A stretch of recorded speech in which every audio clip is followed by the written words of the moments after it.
Hello, it's Jessica Sporn here. I want to show you how I used my newest stencil, Dog Stencils and Masks, to create a treat jar for my little puppy, Nimby. I started off with some old map paper, and I have modeling paste here. It's by Viva Decor Black, and I have a little piece of credit card. And I'm just using a teeny bit amount of the paste and scraping it through parts of the stencil. I really like the Viva Decor modeling cream because it dries very quickly, unlike with modeling paste. I think that's what I said in the beginning, but it's modeling cream. This modeling cream dries super fast and you still get that raised dimensional aspect to you. It also has a nice shiny sheen to it. On my first map page, I just picked and chose among the dog images, and then on this one I'm pretty much using all the motifs from the stencil.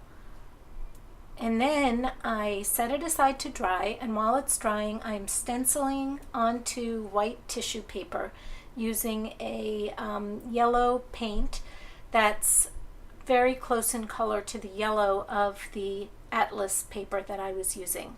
And I'm just going to fill up this whole sheet of tissue paper, just rotating the stencil and doing it as I laid it out, because I'm going to be using this white tissue paper to decoupage an oatmeal container that I previously painted with white gesso. So I have a couple of different shades of yellow here, and I'm just going to be tearing out pieces of the stenciled paper and laying it on the oatmeal container, and I'm overlapping, so you're going to see bits and pieces of the stenciled images poking through, and it's going to start to take on almost a design aspect to it, where the layers kind of meld into one another, and as it dries you really start to see them all poking through.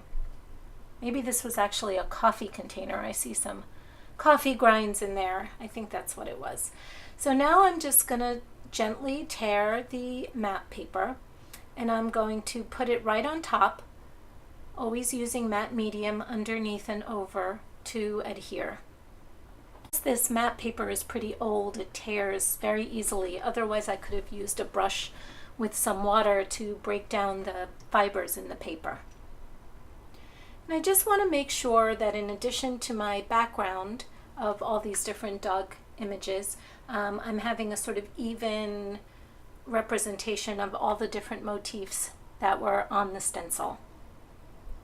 And once I'm happy with just the layout of that, I'm going to make a little mixture of matte medium and the yellow paint that I use for the stenciling, and I'm just going to feather it around and kind of blend in the map pages with the background. But because the paint is mixed with the matte medium, the stenciled tissue paper is going to show through more and more as it dries.